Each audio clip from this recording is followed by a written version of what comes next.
Welcome to episode 37 of the Civil War Breakfast Club podcast, joined by my co-host Mary, a woman who makes the best bourbon blizzard in all of Dairy Queen history.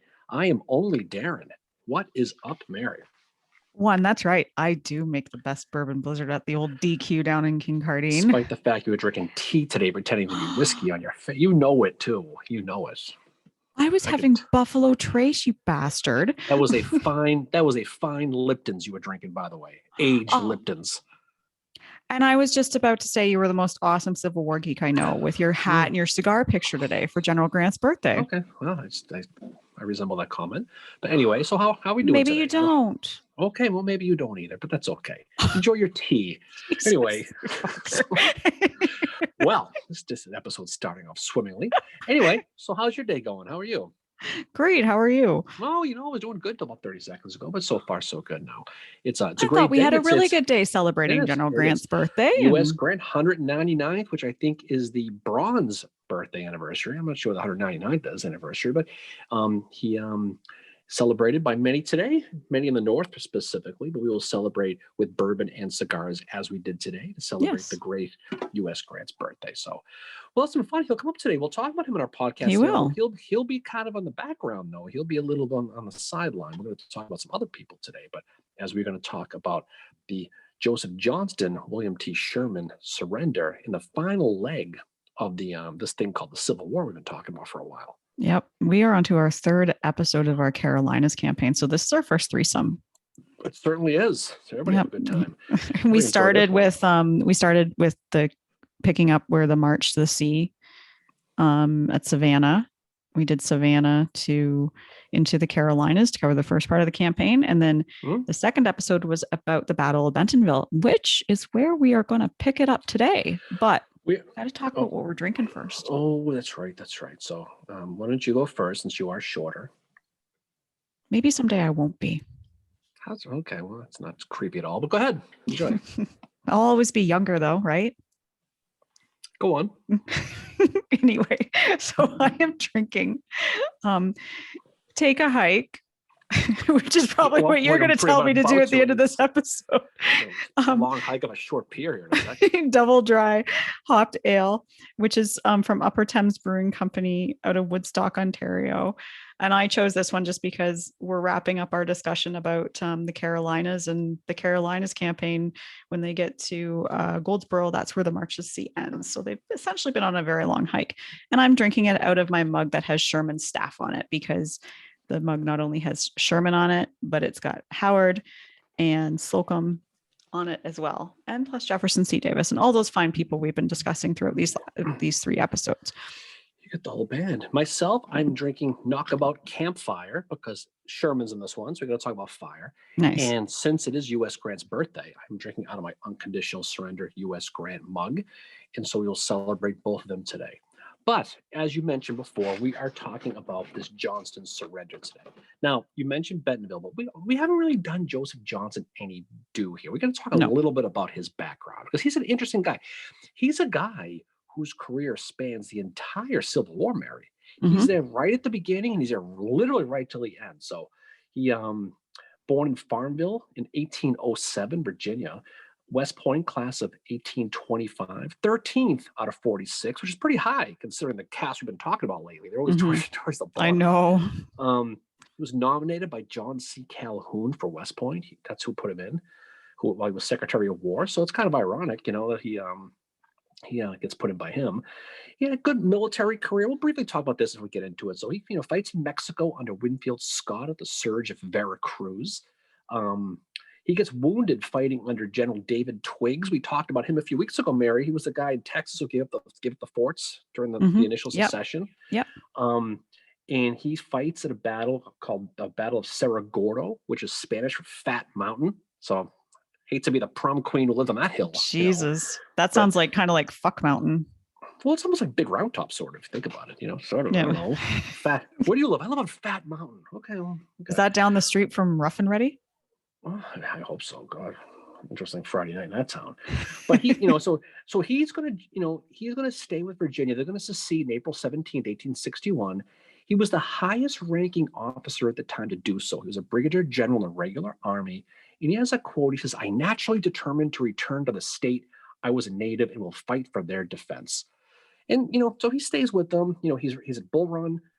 He's kind of the guy behind the scenes. So he moves his army quickly to reinforce Beauregard. Mhm. He's a huge part of that win, although Beauregard takes and gets all the credit. Um, Johnson kind of does a lot of the behind the scenes work in that battle. And, for that whole thing, he helped design the Confederate flag, Mary. Interesting. Joseph Johnston. So, Mhm. I don't know, but he gets wounded, as we know, at Seven Pines in Mhm. 1862. With that other guy gets wounded, that whole guy. Howard. Yeah. Anyway, so it opens the door for Jefferson Davis to bring in Robert E. Lee on July 1st, 1862. And he's going to end up fighting a lot in the West. He's going to go to Vicksburg, Kennesaw, Atlanta. We talked about that. He gets replaced by Hood. But so that's going to jump us to Bentonville. We're gonna take Cher's advice here, Mary. We're going to turn back time, okay? And we're going to go back to that episode of Bentonville we did a few weeks ago. The Battle of Bentonville, March 19th to 21st, 1865. Mhm. And this is that battle, if you remember, if you were paying attention, which is probably 50-50, but this is that battle where Sherman is going to try to connect with General John Schofield of Franklin fame in Goldsboro, North Carolina. He wants to reform, he wants to resupply and have a 100,000-man army at that point. When he resupplies and he reconnects, he's going to then, with Schofield, move north to Petersburg to hook up with Ulysses S. Grant, happy birthday, and in Petersburg to try to finish things off. So that's kind of how it went. Now we should probably finish up and highlight the end of Bentonville a little bit, because I think it kind of tells a story of Sherman a little bit going forward from this point on. It does. There's a part of Sherman that we wanted to convey with these episodes that it doesn't get talked about a lot, and it's this kind of, I think you would want to say, kind of this empathetic side, not the monster that he's often made out to be. So there's a different side to him that comes across in these battles, and that's what we wanted to convey. Well, Johnston, if I talk about him again, so he on the other side of the coin, he's trying to stop him. He knows his army's a mess. We talked about He this knows before. They're done. Like he knows they're done. He's Motley Crue nowadays are old and slow, but people still think they're big, whatever. But he basically tells Davis and Lee, all I can fucking do is slow Sherman down. I cannot defeat him. Like, this is like a fucking pipe dream that you have. Okay, well, there's another E for the old podcast right there. So he's going to take his army of the South, and he's got 20,000 guys, and they're a shamble themselves. They're falling apart. This towards the end of the battle, we talked about this before. Sherman decides he's going to pull back. And this is what you're talking about, the empathy thing too. I think, and a lot of people think, what he wants to do is avoid the bloodshed. Everyone knew it was over. Yep. Let's just run the clock out. So he knows if he goes at Johnston, he can beat him easily. But he wants to go around him, and he wants to get to Goldsboro, to get to Schofield. So he's kind of like, okay, he's kind of like that guy in the bar, that small guy who was all drunk and tough, and you can beat him, but he's just not worth it. Let's just get out of here. That's kind of what's going on with this. So he wants to go around, but he needs to find the Confederate right to get around. He needs to find the way to how the hell I get out of here. So this is when he enlists a guy named Joseph Maurer. We talked about him briefly, to find the end of the line. Now, the problem with Maurer is he's a Wolverine. He's a pit bull. He's the last guy you want to find. He's that guy. He's the guy at the bar who wants to fight. He's in charge of Maurer's guerrillas, that 11th Missouri Infantry, the hooligans, and he's the guy. He's the guy I want with me in the stands at Yankee Stadium when I have a Yankee Sucks T-shirt on. He's like the enforcer in a hockey game. He's like Ty Domi of the Maple Leafs. Remember Ty Domi? Oh, of course I do. You mix his letters around with this me idiot. Ty Domi, by the way. Sounds about right. That's true.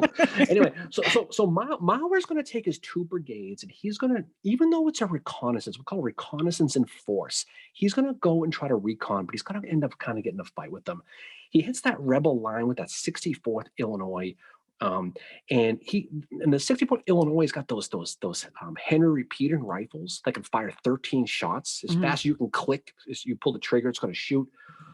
And they burst right through the middle. They almost catch Johnston, right? They find his headquarters, him and his staff, to run in the woods on foot. They take off. They almost catch him. But the thing is they don't realize how close they were, rather, to bagging them all. They were really close to the Mill Creek Bridge, which was the only exit out of Dodge in Bentonville. The fords were flooded because it was been raining. So the only way out of Bentonville was to cross the Mill Creek Bridge. They were about 500 yards away from it. And Maurer didn't realize how close they were. If they'd have gone to that bridge and blew it up, they would have trapped the entire Johnston's army on this side of the river. And that might have been it. That might have been the whole war. I mean, who the hell knows? It might have ended right there. But Sherman calls off the attack. To your point, enough bloodshed. This is pointless. Let him go. And he's going to regret it. He's going to later on, he's going to say that one of his biggest mistakes was not letting Maurer go forward. And this is all of 2020 hindsight being our, being our benefactor. But Johnston's going to escape. He's going to use that Mill Creek Bridge and escape to a place called Smithfield, North Carolina. And that's going to allow Johnston to reorganize a little bit, right? But the Army of Tennessee that he is commanding is still, they're so broken from what they were because of Franklin, and they're so just, it's piecemeal, and the one thing that he has to do is like their morale is already breaking a lot, but then it breaks even more because he starts amalgamating regiments and divisions and all that. And some of them have to get rid of their battle flags, and their battle flags are what they rally around, right? Like they always have those 4-syllable words tonight. Holy moly! I have to pull out my my source. But you're right though. They have to. I mean, there's some stats. They're down to what 10 artillery pieces at this point. Yeah, they're talking about the 39th Tennessee. There's 39 regiments. They get consolidated to 4. So you can see how these numbers are going down. They lost about 3,000 guys at Bentonville. They had about 20,000 to start. So they don't have a lot left. And so they don't have a lot of guys, but you can see the morale being completely terrible at this point. Yeah, but then when you have to take away your flags, then that's the breaking point for some of them, right? That they've got to pack up their flags. These regiments have been together a lot of times for a long time. And now but they didn't get defeated. They just got wiped out. They got laid off, right? Yeah. Well, you saw the one called Claiborne's division fighting there. Claiborne's been gone for months by this point, Well, he didn't make it, frankly. Unless he's zombie Claiborne and he's leading them. He could have used them, seen that vampire movie, Zombie. Yeah. But Johnston has to do this because just the communication. If you're going to march an army, you have to have them together. So you have to kind of pull them all together. He also knew Sherman had 100,000 guys potentially, right, in Goldsboro. Yep. So he's doing the math. He doesn't need to be a math genius like you, Mary, to know the odds are about 5-1 against you. So thank you for not making me do that equation like you did in Second Manassas, where you asked me the percentage. That was a mistake. Ass kick that way. So he's going to basically, what he's going to do, Johnston is just going to go west. He's going to go west, young man, and he's just going to do what he can to annoy Sherman. He knows he can't do anything to except be a pain in the ass. He's just going to be one of those things. So nice Village People reference. Young man, but Johnston. So fast forward a little bit here to Raleigh, North Carolina. Now we're getting into early April '65 now, right? So Johnston's army is gonna arrive in Raleigh, and the people in Raleigh, they're excited to see this army coming through because they know Sherman's nearby. What they think is that Johnston's going to defend the city, and guess what they do? They land at the airport and fly right out. They just passing by. So it pisses off the locals. There's stories of the locals shutting their windows and not even looking at them because they know they're not going to stick around. Yeah. And what's funny about this is the state government in Raleigh sees what's going on. You know what they do? Roll them up. They're going to go too. And they're going to follow the army out. So we're talking about all the wagons, all the state records. They're going to take them all up. They're going to follow Johnston's army west, including Zebulon Vance, the governor. Mm-hmm. Now think about it. You're in Raleigh, okay, and you're hoping you can defend your city against this monster, the Sherman coming. Yeah. And you see your governor saying, "Well, I'll be seeing you," because they want to stay ahead of Sherman's army because they hear all the stories of what he's going to do and they don't want to be a part of it. Yeah. And they end up going to, if I'm not jumping too far ahead here, Greensboro, right? And just like that, he surrenders, and that's the day. Well, but before he gets that far, though, right? Yeah. We got to talk about his march. They get to a place called Hull River. And this is an interesting story because, we mentioned before the weather, right? And so all these rivers are flooded. They're overflowing. It's a complete mess. they can't get the wagons across the river. They're floating away. Yep. So a lot of these soldiers, like, they're already demoralized. They're hell with this. They're seeing these things and they're going, there's no freaking way I'm getting this friggin' water. So you know what they do? They send North Carolina junior reserves through the water, these 15-year-old kids, and guess what happens? They get swept away. These kids. Jeez. So it's like, and so it's a shitty situation, Mary. This is and so they're in a situation and they're at the end. They finally get across, and while this is going on, Sherman is he's leaving Goldsboro at this point. He's got his army and he's on the march. Yeah, he is, and he's headed towards is it Raleigh that he's headed? That's where he's going to make his headquarters. Is Raleigh? He's going to get to Raleigh. But the funny part about it though is Johnston, he knows what's up, and you know what? I think Johnston, he gets a bad rap with history. He does. He really, really does, right? So he knows this whole thing is a mess. But the thing about it though is his subordinates are still have that fighting spirit, that rebel. They want to go. Yep. There's a guy named Thomas Lanier Klingman. Okay, he's a brigade commander, and he's delusional, pie in the sky delusional. He's running the 8th, 31st, 51st, and 61st North Carolina, one of his brigade commanders. And Johnston meets with these guys and says, basically, what do you guys feel like doing? What's on your mood? Yep. Thinking, okay, whatever. So this guy Klingman, he gives him this quote, and I'm going to quote now. So get ready here for some reading. It says, "Much has been said about dying in the last ditch. You have with you 30,000 of his best men. Let us make our stand here and fight the two armies, Sherman and Grant, to the end, and show the world how we can surpass the Thermopylae of the Greeks." Now, Thermopylae, if you remember, Mary, from the movie 300, is when they made the Spartans' last stand against the Persians. Now, here's the deal. Johnston knew they don't have those dragons and those monsters, right? So he knows they have no chance. So you know what Johnston says to him? I love his response. One of the best quotes in the entire Civil War. He goes, "I am not in the Thermopylae business." I know. Which I love that great quote to say. So, oh my God. He is so, if you look at Johnston, the one thing that I've enjoyed about doing the Carolinas campaign is it's allowed me to look a little bit more at Johnston. And he's a funny guy. Like, he's got some great one-liners. And just, he doesn't put up with any bullshit. Like, I think going back to Atlanta, when he's doing this, running the clock down, that's when he's like, we're done with this Civil War thing. Like, and that's what he's doing it, I think, just because he doesn't believe in it anymore. He's like, I can't believe I'm still having to do this. And, but he's got some great one-liners. Well, he's a guy we mentioned before. He goes from Bull Run all the way to Bennett House. We'll talk about here in a little while. Mm-hmm. And he gets a couple injuries here and there, gets dinged here and there, but he survives the whole thing, and he gets it by the end. Why don't we talk a little bit on the Union side? So we're in late March, so we got to talk about City Point. Yep, Uncle Blingy makes a trip to City Point. Right.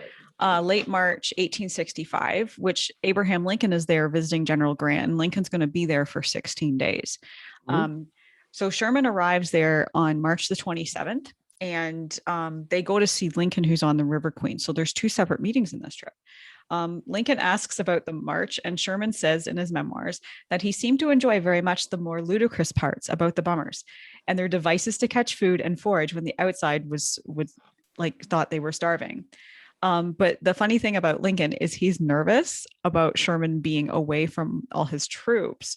And Sherman has to reassure him at a few points during this meeting that, don't worry, Schofield's in charge. It's okay.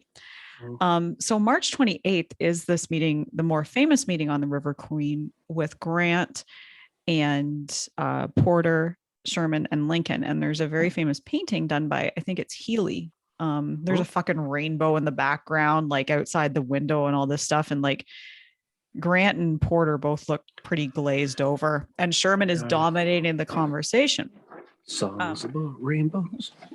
And so Sherman and Grant both say that to Lincoln that there's the potential for one more battle. And Lincoln at this point says, like, he doesn't want any more bloodshed. And the important thing about this meeting, the thing that's very historically important about it to take away from it, is this is where Sherman is going to take what his initial surrender terms are for Johnston on the 17th of April. This is where he gets them from, is this meeting. Now, the only person that took notes at this meeting was Porter.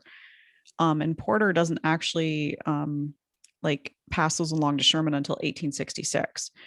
And so what happens is Sherman says that Mr. Lincoln was full and frank in his conversation, assuring me that in his mind, he was ready for the civil reorganization of affairs at the South as soon as the war was over. So in other words, he wants to get the ball rolling on Reconstruction. And the other thing that Lincoln does, that Sherman says in his memoirs, he said, he distinctly authorized me to assure Governor Vance and the people of North Carolina that as soon as the rebel armies laid down their arms and resumed their civil pursuits, they would at once be guaranteed all their rights as citizens of a common country. So that is one thing that Sherman takes away from this meeting. And the other thing too, is that Lincoln wanted the war ended. Like, he's done, and he didn't want any more bloodshed or devastation, and just to return all the men to their homes and get on with life and Reconstruction. And Sherman remarks that Lincoln had very liberal views towards how he wanted to treat the rebels. So that's what this takeaway is from this meeting, where, keep in mind, they don't have their iPhones with them. They're not recording it on Zoom. No, they don't. They don't. But they talk nuts and bolts. They talk about strategy. There's a debate of whether cavalry should be North Carolina or Virginia. But to your point, they talk about this peace and this Reconstruction. So this is the genesis of the Appomattox and the Bennett House surrenders, right? So to your point, let the soldiers go home. Let them lay their weapons down, go home. Don't punish Jeff Davis. Just as long as he gets the frig out of Dodge, let him send him to friggin' Canada with the rest of the morons up there, right?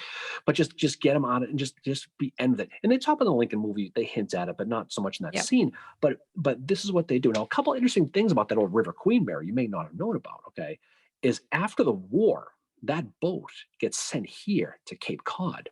Okay, and gets commissioned in a place called a company called the Steamship Authority, which still exists right now, that runs from Cape Cod to the islands, Nantucket and Martha's Vineyard, and it still exists. If I'm on Cape Cod and I'm going to the Vineyard, I'm taking the Steamship Authority today.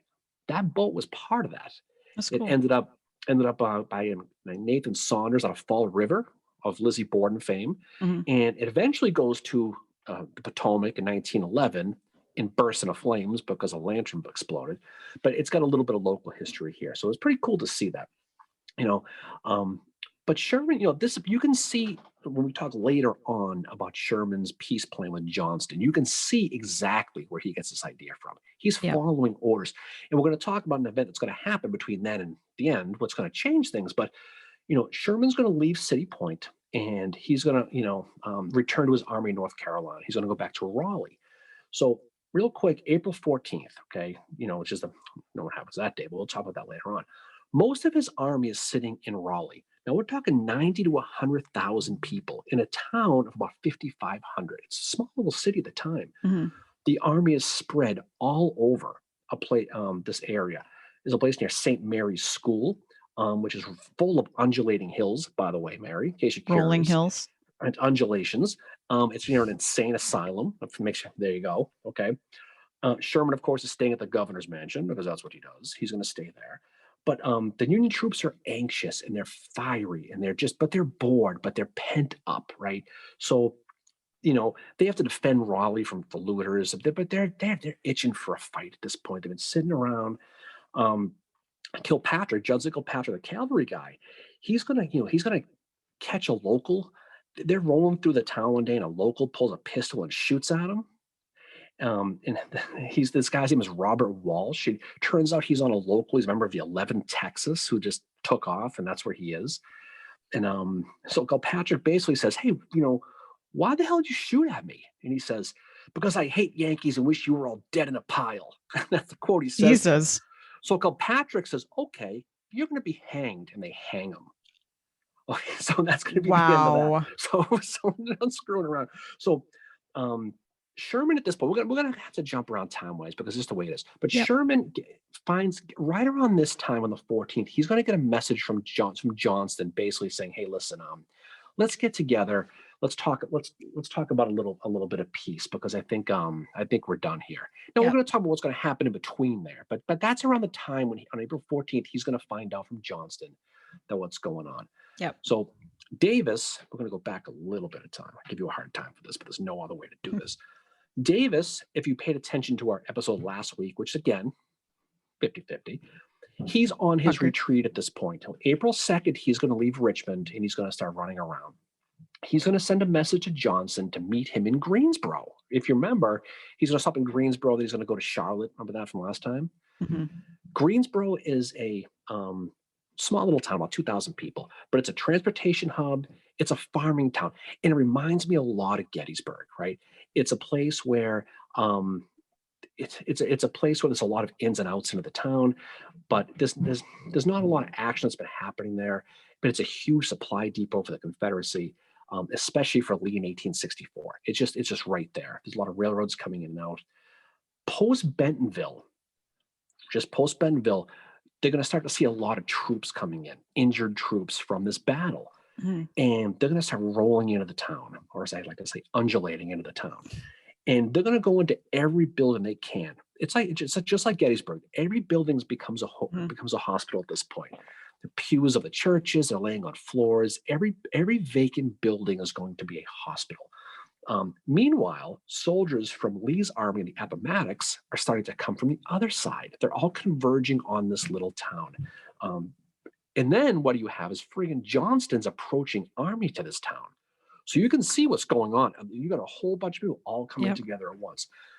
Just like downtown Goderich on a Friday, at least a drunken fights in the street because there's nothing to do. All the time. There's loot. They say the streets were filled with whiskey. That sounds like Goderich. There you go. There's local, and this is a town though where like they had a lot of warehouses filled with supplies for food that they were saving for the army because it's on a railroad hub. Yeah. But the locals weren't allowed to touch it. So finally they say, you know what? This fucking war is over. We're going to loot it. So they're going to start going into these buildings, stealing food. They're going to start stealing, it was 1800s, so there was probably like CDs at the time. It wasn't JPEGs. But they were stealing whatever they could. But you all, they're stealing everything. And you all have stories of guys like James Lane's and Montgomery Corse's soldiers from Gettysburg who are going to be firing upon these civilians at this point. Yeah. To kind of keep the peace. Johnston's going to arrive. He's going to get there to meet with Jeff Davis and Pierre Gustave Toutant Beauregard. They're going to meet in the town, right? And his whole cabinet minus Breckinridge, because Breckinridge they're hearing rumors that, hey, I just heard Lee surrendered. Really? You better go find out. So Breckinridge is going to go look. He's going to leave. He's going to go find out.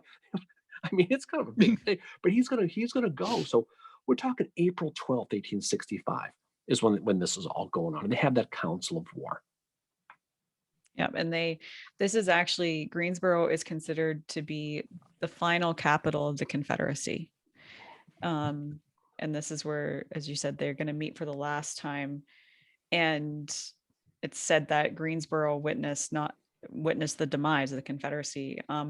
So Johnston says to Davis at this meeting, "Our people are tired of war, feel themselves whipped and will not fight. Our country is overrun. Its military resources greatly diminished, while the enemy's military power and resources were never greater and may be increased to any extent desired. My force is melting away like snow before the sun." So he's telling Davis, we're done. And Davis is said to, in this meeting, he said to just be like folding a piece of paper over and over again. He wouldn't make eye contact with anybody. And he was like, nope, we still got this. We can still raise troops. Like his plan was basically to get troops that had deserted and then those that had avoided conscription. And he thought they were going to fight for him and he could like just come and kick the Union's ass and have the Confederacy as his own country. Well, like we said last week, he thought he had a whole group of soldiers in the Trans-Mississippi area that were ready to go. And I wonder, though, if he had that sort of self-preservation thing going where he knew that if he quit, he was screwed personally. Because usually when there's a revolution or some kind of rebellion, the leader gets hanged. And he's probably saying, shit, you know what? I don't think I want to get hanged. So he's going to sit there and he's going to be delusional, and he's falling back on his own Mexican War background and his West Point background, thinking it's okay. I think I think it was more than delusion. I think it was fantasy at this point, but I think Yeah. it was just denial. I think it Oh, was, you know, absolutely. They're trying to convince him, and Johnson said to him at one point, it would be the greatest of human crimes to continue this war. Like yeah. why? Like, and I think Johnson had felt that way for a long time. That Well, that night of the 12th, Johnson and Beauregard, they're going to meet outside the building and probably be smoking some cigarettes, probably talking. And they go, listen, here's the deal. We got to tell this guy this shit is over. How the hell we got to convince him this is done. It's over. All right, let's tomorrow we'll get together. We'll talk about it. We'll figure out a way to get this old guy to just calm the hell down because we don't want to do this anymore. You know what probably happened is Johnston was like, "How many men do you think the North has?" Beauregard was like, "About 1 million." so the next day is April 13th, and Beauregard and Johnson get together with Davis, and they go, here's the deal. This shit's done. This hunt is over. Forget it. It's like I said, the end of Ferris Bueller. Go home. It's over. Why are you still here?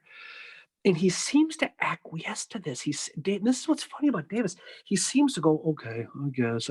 But then we find out later on, he gets to Abbeville, South Carolina, and this has to happen again with him. Yeah. So he's obviously struggling, but he does allow Johnston. He goes, he begrudgingly allows Johnson to meet with Sherman. You know what? Okay, go meet Sherman. Okay, and go see what kind of peace terms you can come up with. And we'll go from there. So.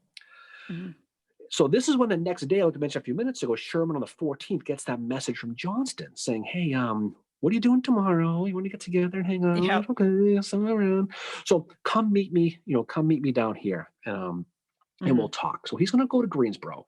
So April 17th, Sherman is getting ready to leave. Now he's sitting at a train station, getting ready to board a train to go to Raleigh, okay, which is, and he's going to travel to the Durham area to go meet Johnston. Is when he gets a telegram from Edwin Stanton. This is on the 17th of April, okay? And this telegram is going to tell him Lincoln's been assassinated. Yep. So Sherman looks at it and he just oh shit, because he knows he's got his troops looking to fight. They're bouncing off the walls, and he knows I can't tell anybody. I just can't. So he doesn't even tell his staff. Mm-hmm. So he's gonna get on that train and he's gonna go meet Johnston. So he's going to get down there and they're going to meet with Johnston in private. And he's going to say, hey, JJ, come here for a second.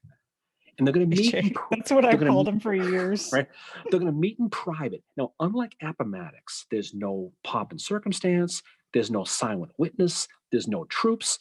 There's no Chamberlain. There's no one there. Okay, it's just them two at this meeting. Yep. And he goes, listen, before we start, first of all, you look great. Good to see you. But he goes, I need you to read this first. So he pulls out the telegram and gives it to Johnson and says, just read this. Yep. Johnston reads this and he has a holy shit moment. He does. Right. And this is the first time these two have ever met in person. Yeah. And this is what Sherman hands him is the telegram. He hands him the telegram and Johnson looks at it and he does his whole, wasn't me, Yep. He said, he pulls his whole shaggy and says, wasn't me. Wasn't me. But he says it wasn't the army. We had nothing to do with this. And Sherman, I think, believes him. Yep. He says, I do, but I'm not sure Jeff Davis didn't. So they're gonna meet and they're gonna talk about it. And then Sherman's gonna jump back on the train and head back to Raleigh. Okay. So that night he goes back to Raleigh, but he's gonna get there later in the day.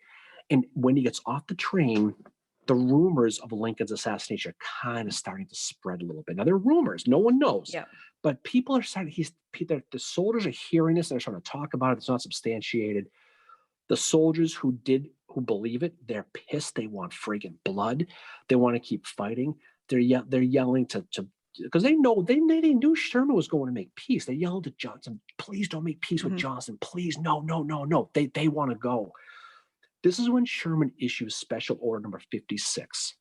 This is the order that officially announces to his troops that Lincoln's been assassinated. So it's official, okay?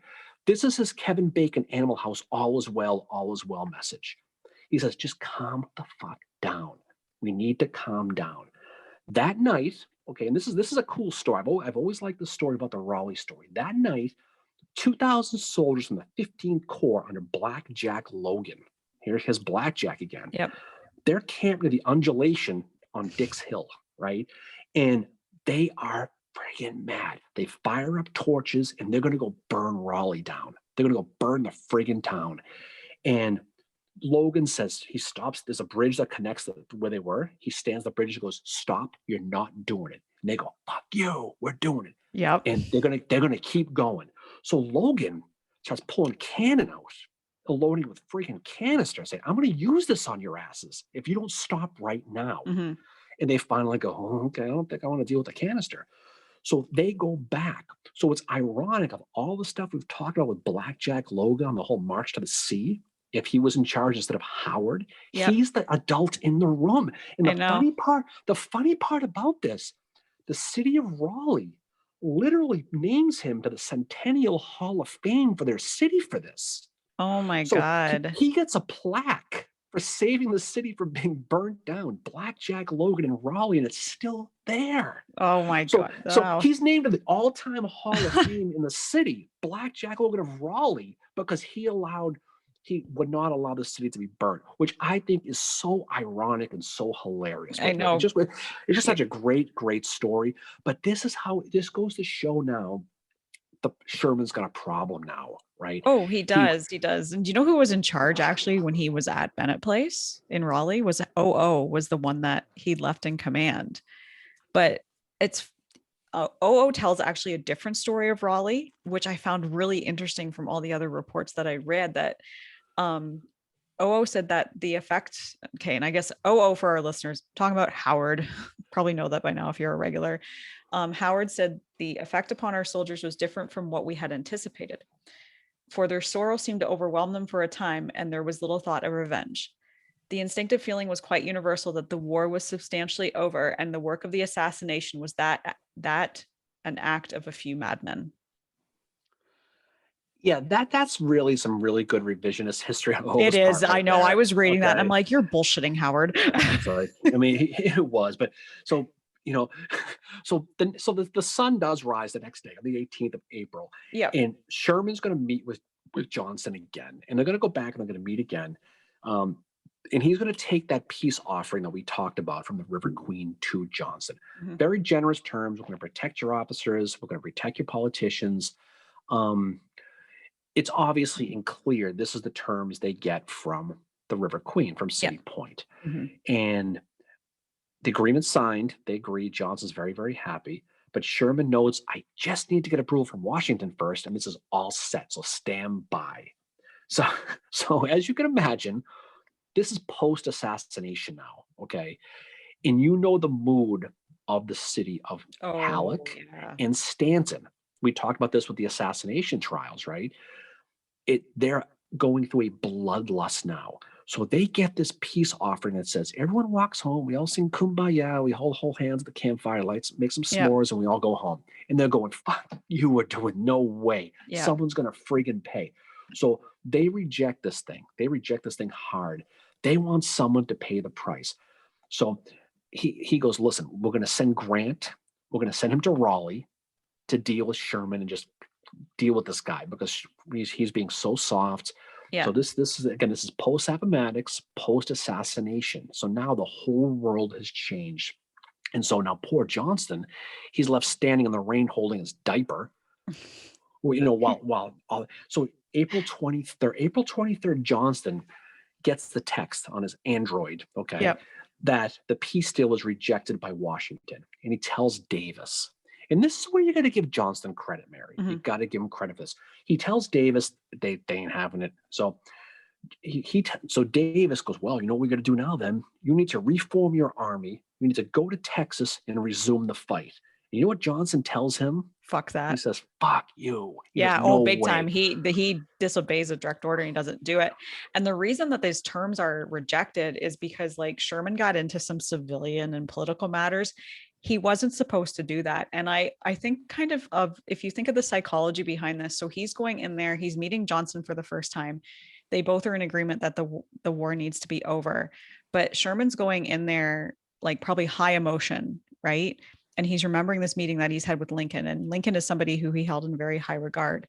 And I think in some ways he was just like, the emotions were playing into it too. Like, I got to honor Lincoln and I got to do what he wanted, because he was such a great man. Because he said that, like, the Howard explains it, that he said the clause which recognized the state governments whose legitimacy was to be determined by the Supreme Court, together with the other paragraph which defined political rights and franchises, was what caused such a furor of opposition in Washington. So just this whole, like, the recognition. They didn't want to recognize the Confederacy that way. No, that was always an issue, but Yeah. it's always interesting to me that Joseph Johnston, a military man's military man, the highest ranking soldier to quit to quit the Union for the Confederacy, his last direct order as a Confederate general, he disobeyed. He just fucked that. Yeah. I always thought it was cool. He flat out refuses the order, and he goes to see Sherman again on his own. He says, "I'm going to meet with this guy." So April 26th, which is a big day because it's also the day that Booth gets caught and killed. Mm-hmm. Johnston and Sherman are going to meet again at Bennett Place in Durham. And it's going to be a similar deal to the Appomattox deal for the most part. Mm-hmm. Johnston, of course, is going to accept because he has no choice to. And they meet, and unlike the Lee thing where there's some big teary speech, there's no big deal. That's it. He sends every soldier home with 1 day's ration and 1 piece of silver. Have a nice day. Thanks for coming. Enjoy your life. He's going to send him home. And that's going to be the end of it. That's going to be the end of this whole thing. And John Davis is going to continue on his escape. That's going to go to Irvinville. We talked about that. But this is going to be the end. I mean, there's going to be some skirmishing in Texas and some other places going to happen. But for all practical purposes, as much as is Appomattox, it's a lot of credit. This is the final nail in the coffin. This is it. Yeah. So Johnston is going to quit, and somewhere along the way, Johnston and Sherman are going to take a shine to each other through all this. Mm-hmm. There's going to be a mutual respect, and there's a million reasons why. But we'll talk about their post-war in a second, because I know you got some Bennett Place you want to talk about, some stuff. Yeah. But it's interesting to see their relationship, how Sherman, where he had that soft spot, his little fiery heart melting at Bentonville, it really showed going forward, because he could have made it a lot worse for these people. He really, really did. And for all the crap that Sherman takes, especially historical memory speaking, this is a moment of pure humility for him, that he's going to allow these terms to go, even after Halleck screws him on that initial deal. Yes, and we will talk about that too, what Halleck does to him. But yeah, so just quickly about Bennett Place. The people who live there are, let me find it here in my notes. James and Nancy Bennett, they have never owned slaves. They've always just worked the land themselves, and they have 3 children. So Lorenzo, Eliza, and Alfonso. Unfortunately, both boys are going to die during the Civil War. Lorenzo will actually die of typhoid fever up in Winchester, and he's actually buried in Winchester. So you can go visit his grave there, which both of us are into going to cemeteries and visiting graves like that. And then Alfonso, you still maintain 6 feet distance when you go. Exactly. Safe if you're in a pandemic. Alfonso dies at home. Eliza, the daughter, she's married, but her husband is off fighting in the Civil War. And so she lives with her parents during it. And all 3 of them are there when this meeting at their house happens. Like, I guess Johnston and Sherman just come knocking on the door, and they're like, "Hey, can we meet in your parlor?" The little thing. So they meet at Bennett Place, and it's actually a place you can go visit it now. They have a website, and they actually have a kind of a foundation where, like American Battlefield Trust, you can donate money to them. And it seems like a really cool, interesting place to visit. And I think it's a little bit underrated. Everybody knows Appomattox, right? Nobody knows Bennett Place, but this is the largest Confederate surrender, in the war is done here. The only remaining actual original building is the fireplace of one of the buildings. What they did is they basically took the chimney, the masonry, and they built a new building around it. But that actual chimney, the masonry, is the original from the original building. That's the only thing that's standing, but it's still there out by Durham, not far from Duke University. But there's a lot of places we've talked about that don't get the publicity that some of these places do. Yep. But to your point, Bennett Place is one that should be up there with Appomattox, no question. Oh yeah, they do. And they just actually released a a YouTube video with one of the guys that works there talking about the surrender, and it's actually it's really good. So it's on YouTube. If you just Google Bennett Place surrender, it'll come up, and I think it's just through like Bennett Place.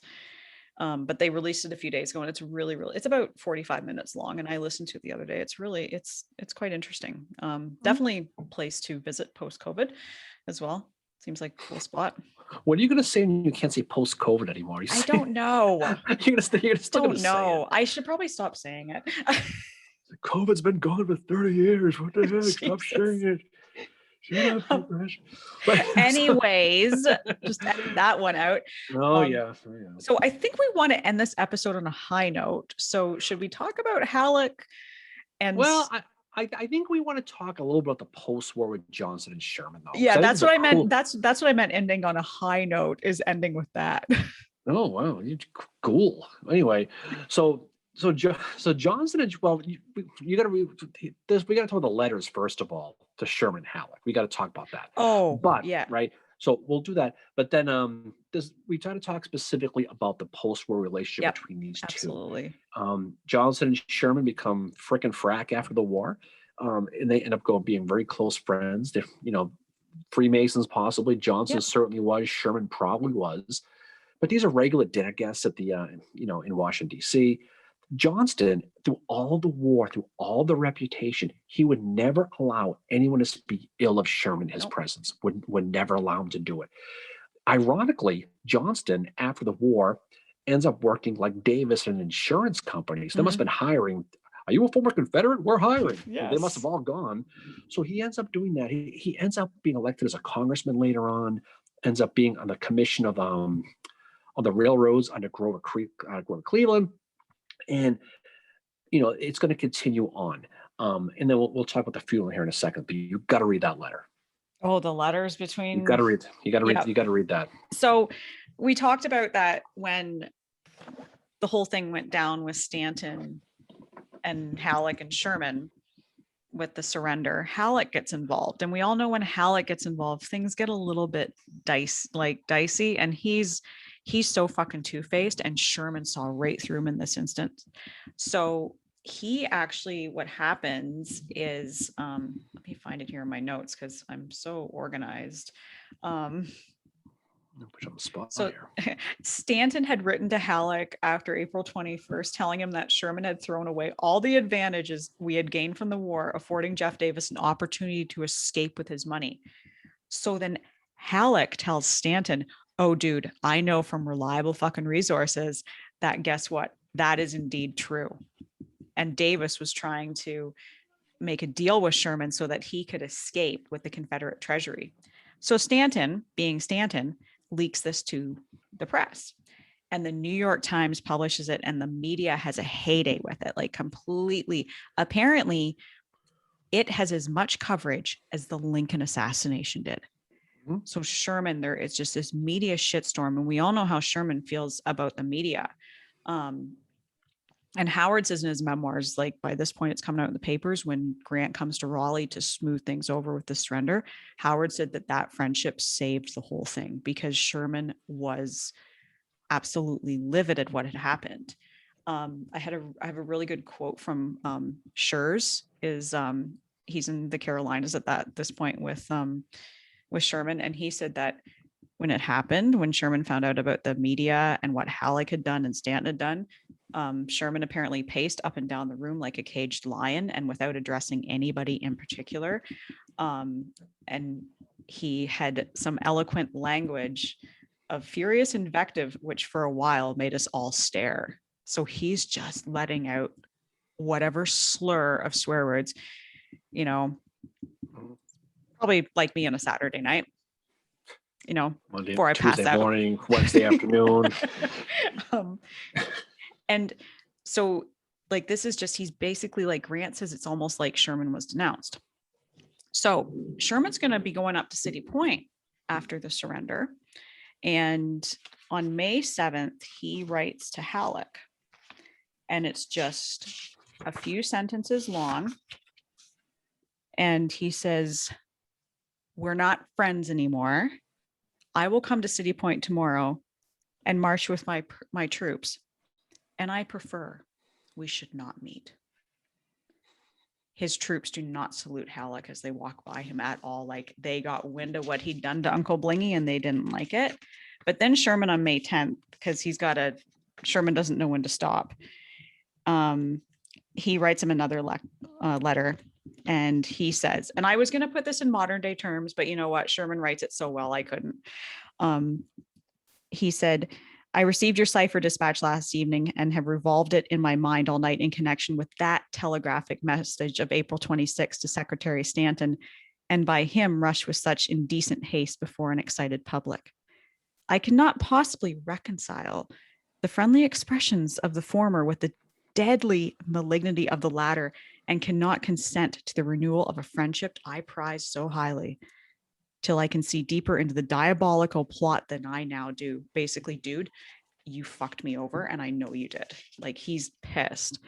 And then he says, I little dreamed he would turn up in the direction and guise he did. But thank God I have become so blaced to the dangers to life and reputation by the many vicissitudes of this quote unquote cruel war, which some people are resolved shall never be over, that nothing surprises me. I will march my army through Richmond quietly and in good order without attracting attention, and I beg you to keep slightly perdue. For if noticed by some of my old command, I cannot undertake to maintain a model behavior, for their feelings have become aroused by what the world adjudges as an insult to at least an honest commander. If loss of life or violence result from that, you must attribute it to the true cause, a public insult to a brother officer when he was far away on public service, perfectly innocent of the malignant purpose and design. He's pissed. And I wonder if the whole brother thing, though, when I read that, and this is why I didn't change it, I'm wondering if Halleck was a Mason as well. And Sherman just feels absolutely betrayed. Well, it very well could be. We talked a lot about the politics and the post-war, and this is a firsthand, of the whole thing. And you feel bad for that, because it is no surprise that Sherman had no desire to run for office. If nominated, I'll not run. If elected, I'll not serve, because he sees this bullshit and he wants nothing to do with it. Yeah. So we'll jump ahead here a little bit to February 14th, 1891, which day I think it is, Valentine's Day, is going to be the day that William T. Sherman dies. Okay. He's going to die, and Joseph Johnston is going to be one of his pallbearers. It's a rainy and cold, shitty day in St. Louis. Okay. Sox probably beat the Cardinals again, and that's everybody in a bad mood. But there's a big procession, 12,000 soldiers. It's a 7-mile-long march from the church to Calvary Cemetery in St. Louis, where he's going to be buried. And Johnston, he's going to refuse to wear a hat during this. And despite the weather, and someone asks him basically, why aren't you wearing your hat? He says, if I were in his place and he were mine standing here, he would not have worn a hat. And there's conjecture about that, but that's a quote that's attributed to this. Johnston is going to ultimately get sick. He's going to get a cold. He's an old dude. He's been around, he's an old codger. It's going to turn into pneumonia. He's going to die on March 21st, 1891. So they're going to die about 10 days, about a month from each other, actually. Yep. A month and a half, actually. And Johnston is going to be buried in Greenmount Cemetery in Baltimore, which is not far from John Wilkes Booth and Michael O'Laughlin and Sam Arnold, and a lot of people have talked about Isaac Trimble's buried there, but they're all going to be buried together for the most part in Greenmount Cemetery in Baltimore. And that's going to be the end of Joseph Johnston, but it's going to end a long friendship and a long military career. And he's one of the few guys. We talked about guys like Sam Wiley Crawford, for example, people like that who were there at the very beginning, who made it all the way to the very end. And Joseph Johnston is one of the rare ones. He's one of them, and I think he's definitely got talent. But his problem is he's not friends with Davis at all, and that plays against him. And I posed that what if to you the other night, like, well, what if Johnston hadn't been wounded at Seven Pines? Because that's the only reason why Lee comes into command. And you had speculated that Davis probably would have tried to ship Lee west, and Lee would have been like, no. So then eventually Johnston would still go west. I personally think he would have tried to ship Lee west, knowing he was going to say no, to give him an excuse. I think it would have ended exactly the way it was supposed to end. I think Lee was going to stay in Virginia. Johnston was going to go west. Johnston's biggest mistake was that he wasn't as aggressive as some of these other guys, and that's what got him. We talked about Atlanta, for example, but I think much can be said for being cautiously a cautious fighter, especially when you're in a war that you're designed to play defense, and you're just right. And I think he's someone who does not get the credit he does. Joseph Johnston, say what you will about him. There's an old quote that says, the shot that took out Johnston is 7 pines is the best shot in the Civil War, right? And I never got that because I think he was a guy. I think he's got a lot of the same traits as McClellan does, believe it or not, which is focus on preparation, fighting cautiously but aggressively when it's there for you, but not recklessly. And I think that's someone whose Johnston's legacy is what it's going to be. But if you ask the average person, Civil War people, they're going to talk about Jackson, they're going to talk about Lee, they're going to talk about guys like that. Johnston was there for all of it, the very beginning to the very end. Now, he was a guy who did, he did quit his commission. He was the highest ranking guy to quit, so you can't make excuses for the guy. But he's someone who stuck with it, kind of got screwed left and right for the most part. He's still there. He did. But you know what, though? As bad as he got screwed 7 pines. He got screwed in Atlanta. He never he never opened his mouth until the very end. He stuck with all the crap with Davis until he knew that it was over. And he told Davis to go, screw, we're surrendering, we are done. So he put up with a lot of crap, and finally at the very end, he gave up. And that's the Johnston's credit. That's the Johnston's credit. Exactly. And I think that's why he gained a lot of respect from a guy like Sherman. Right? Well, apparently they gained an admiration for each other during the Atlanta campaign. And like Benton Place is the first time that they ever meet in person, and the first thing Sherman does is hand him a telegram and tell him Lincoln's been assassinated, and Johnston is like, this is the worst possible thing that could have happened. And I think, you see in the Atlanta campaign, I think with Johnston not being the aggressive type of soldier, that is going to come in when John Bell Hood does, as you've said many times, and I agree with you, like he's running the clock down. You know what I mean? Like, I think he recognized in 1864 that it was over and it had to be over, and there was too much bloodshed already. But then you have him at Kennesaw, where he's able to maneuver his troops and win that battle. So he does have that talent. He did. He tried to bait Lee to attack him frontally, at Bentonville, and he wouldn't do it. Yeah. Johnston's a guy, to quote Kenny Rogers. Do you mean Sherman? You said Lee. Yeah, Sherman. Sherman was a guy like knew when to hold him, knew when to fold him, and that's who he was. He read the room well. He wasn't overly aggressive. He wasn't overly cautious, but he was right at the right guy at the right time. And I've always said before, Johnston getting dismissed at Atlanta was the biggest mistake they made in that time period. Yep. Could not have been a bigger mistake. But to Johnston's credit, he didn't just quit and give the finger and walk away like you would have if someone orders the too many blizzards on the drive-through. The DQ. Drive up, fucker. He stuck with it because he was a soldier. It wasn't until he realized it was hopeless, dare I say a lost cause, that he finally said no and he quit. That was the end. Yeah. But yeah, so I think so. Just like that, the war comes to an end. Yeah, but I think there's definitely is like the Mason factor in their friendship, and I think too between Halleck and Sherman, I think the Mason thing was running, and that's to me that's got written all in that letter when he says the word brother. Yeah, that's when it hit me. I'm like, whoa, he's calling this guy out.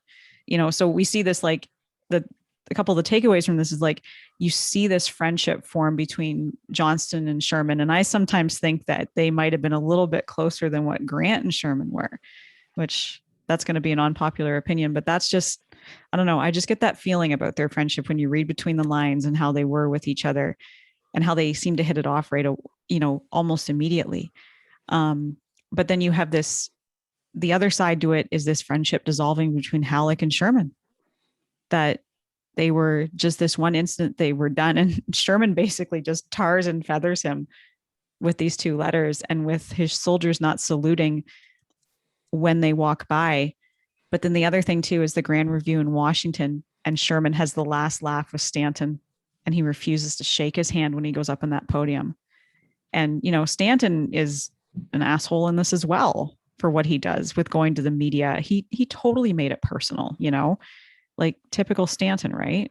Well, I think, when you're looking at the big picture of heroes and villains on both sides of this, at the end of the day, war is just an extension of politics, and politics is always going to be there at the very end. And Yep. Halleck and Stanton are going to epitomize that with the Civil War, and it's going to affect all of these guys, positively and negatively. And at the end of the day, the people who realize the writing on the wall, we're talking about the John Mosbys, the James Longstreets, Mhm. the Joseph Johnston of the world, Yep. ultimately realized there was a reconciliation and try to grow the country back together again and try to assimilate themselves back into a Mhm. unified country. Whereas some of these guys like Jubal Early, who people like that wouldn't. And I think that's what the whole reconciliation process is. And I think Johnson's a good example of that. I think he was. He works in Grover Cleveland's Yep. administration. Um, Obviously close with Sherman, and I think it's a good story to tell. I think his surrender should be just taught just as much as Lee's surrender, It should. because he was, unlike Lee, he was directly told to take his troops, reform, and Exactly. fight. Lee knew this is over. Now, admittedly, he had people like E.P. Alexander and people like that trying to get him to be more of a guerrilla war, the Yep. Lee people.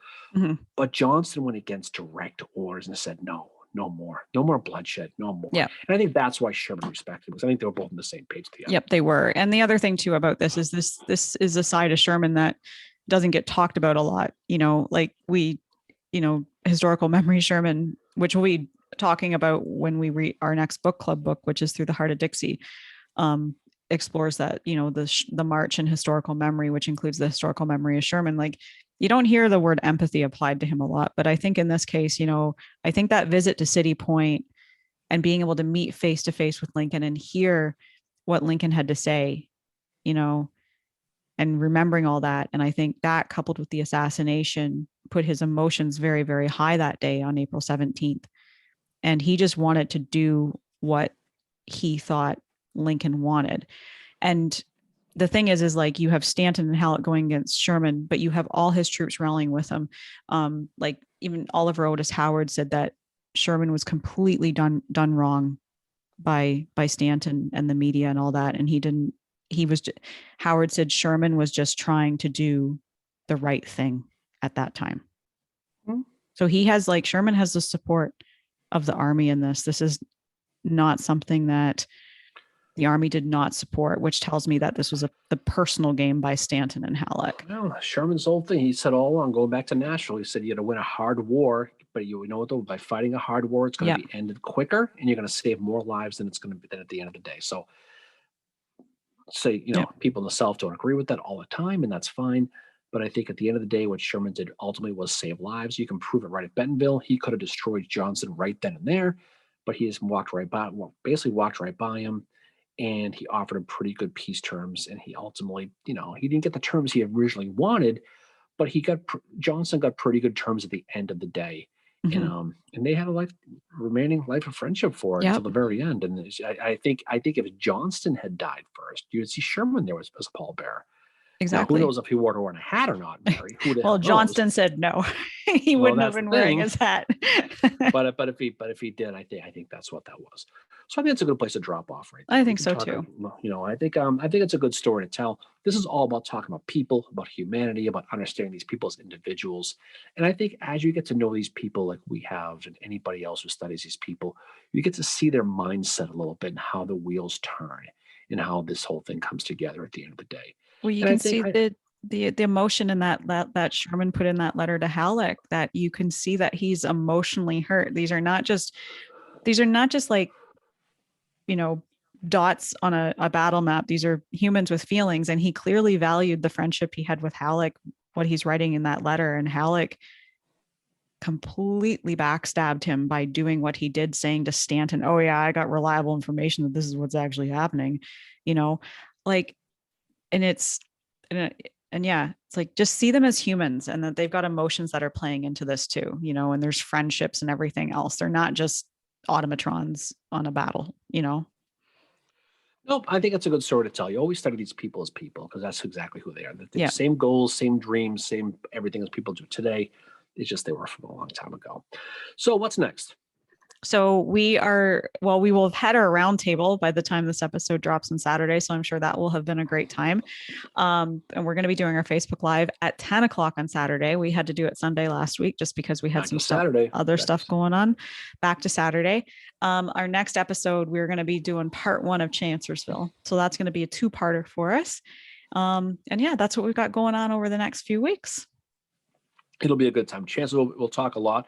I bet you Oliver Otis Howard comes up in Chancellorsville. Probably not in the first part, but more so the second part. I bet he does too. But I'm sure he'll come up in the first part too. So we'll talk a little bit about that. We'll talk about about Lee. We'll talk about Hooker. We'll talk about splitting up Lee's army and attacking Chancellor's house. All that fun stuff that we get to talk about again. I'm sure Jackson will come up too. Well, I bet you he will. I bet you he will too. I bet you he will. We'll talk about his arm situation. We'll talk about it too a little bit too. Anyway, so any final words from you as we head off after episode 37? Yep. Holy moly, Mary! 37 episodes. Yep. Well, thank you to all our listeners for all your support, and thank you especially to everybody who. A lot of you gave us feedback about our episode about Jeff Davis, and we really, really appreciate hearing what you guys think. And just we're glad you're enjoying it and that we can, bring you some history and nerd out about the Civil War. And thank you to everybody who joins us for our Facebook Lives. And yeah, Darren, thank you to you for putting up with me for 37 episodes. Hey, we all have our crosses to bear. So let's put a bow on this one. Hey. Head off into the sunset. And we'll talk about the next one. So thanks for listening, everybody. We'll talk to you. We'll talk to you at a round table. We're doing it tomorrow, and we'll talk about it on Saturday. So live on Saturday, back at 10 o'clock in the morning. Action-packed live on Saturday as we head into Chancellorsville, which we'll have a lot of fun with that. And we're getting to that campaign season out there. Where all these days are coming up. So we got Chancellorsville coming up, and Gettysburg's around the corner, and all these fun things coming up. So we got a lot of fun. I think we're going to be doing an episode about Seven Pines too. No, I bet we are. I'll be having tissues ready for that one. But anyway, thanks for listening, everybody. We appreciate it. Mary, again, the pleasure as always was all yours, and we'll always look forward to talking to you on the other Nobody side. Saw it, but I totally just stuck my tongue out at him. For once, I didn't give him the burp. Well, there we go. It's not a pretty tongue. Ooh. Anyway, so hey, great night, everybody. So we'll talk to you soon. Okay, see you guys later. Peace out. Bye.